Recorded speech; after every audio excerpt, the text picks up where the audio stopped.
ये जो सेंटर है ये सिर्फ स्टूडेंट्स के लिए? मेनली तो स्टूडेंट्स के लिए है, लेकिन प्रोफेसर्स और कॉलेज एडमिन भी आ सकते हैं। तो उन्हें कैसे लेकर आए हम वहाँ तक? नहीं, मेरा मतलब है कि कोई स्टूडेंट या किसी को भी अगर काउंसलिंग की जरूरत हो और वो खुद ये कदम ना उठा पाए तो? पता है सभी, प्रॉब्लम सॉल्व करने के लिए ना प्रॉब्लम को एक्सेप्ट करना बहुत जरूरी है, और ये हर चीज में हर सिचुएशन पे लागू होती है। तभी हम उसको थेरेपी या काउंसलिंग उसकी शुरू कर सकते हैं। तो प्रॉब्लम ये है तो लोग मानने को ही तैयार नहीं है कि ये प्रॉब्लम है, राइट? हाँ, ज्यादातर लोग डिनायल में ही जीते हैं, वो एक्सेप्ट ही नहीं करते हैं। और ऊपर से कोई और उनके सिचुएशन के बारे में बात करने जाए, उनके ट्रॉमा के बारे में बात करे, तो वो डिफेंसिव हो जाते हैं। उनको लगता है उन पे हमला हो रहा है। और सबसे टफेस्ट बात तो तुम्हें पता है कि इंसान अपनी तकलीफ को एक्सेप्ट ही नहीं कर पाता। तो इसका क्या कर सकते हैं? कोई तो तरीका होगा जिससे इंसान एक्सेप्ट करे कि वो किसी ट्रॉमा से गुजर रहा है। तरीके हैं, जैसे कि हम उन्हें उन्हीं का एग्जाम्पल देके समझा सकते हैं। जैसे मान लो, इस स्टूडेंट के बारे में मुझे पता है कि इसको एग्जाम देने से बहुत डर लगता है, तो मैं उसको कंफर्टेबल करने के लिए एक और स्टूडेंट की कहानी सुना दूंगी, सेम जिसे एग्जाम देने से डर लगता है। तो इससे क्या होगा, हाँ मतलब कभी कभी कहानियां झूठी होती हैं, लेकिन किसी की भलाई के लिए बोला हुआ झूठ झूठ नहीं होता। एग्जैक्टली।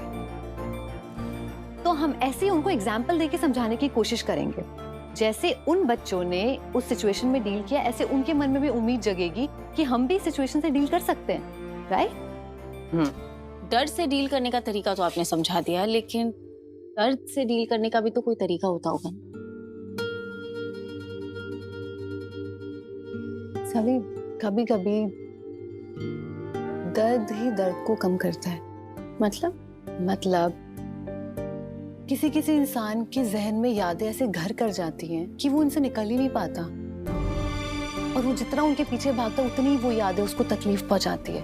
अगर वो एक्सेप्ट कर ले ना, उन यादों को एक बार फिर से जी ले, तो उसको एहसास हो जाएगा कि ये बीते हुए पल हैं। फिर वो याद नहीं करेगा उन पलों को।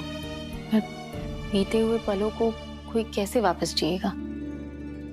सिंपल, अगर कुछ वैसा ही होते हुए वो देख ले सामने, तो जैसे कि हम थिएटर में जाते हैं फिल्म देखने, इमोशनल सीन चल रहा है, एक इंसान वो इमोशनल सीन देख के खुद इमोशनल हो जाता है, रोने लगता है, लेकिन सेम एक और इंसान, उसको कोई फर्क नहीं पड़ता वो सीन देख के। पता है क्यों? क्योंकि जो इंसान इमोशनल हो रहा है उसने अपनी लाइफ में सच में वो एक्सपीरियंस किया है, इसीलिए वो अपना दर्द वहां पे रियलाइज कर पा रहा है। एट द सेम टाइम दूसरा इंसान, क्योंकि उसने अपनी लाइफ में ऐसा कुछ एक्सपीरियंस ही नहीं किया, इसीलिए उसको कोई फर्क ही नहीं पड़ रहा। तो ऐसे ही जो अपना दर्द इस जरिए देख पा रहा है, तो अपनी तकलीफ को एक्सेप्ट भी करता है और उस बारे में बात भी करता है। समझ रहे हो ना? Yes ma'am. Movie, theatre, play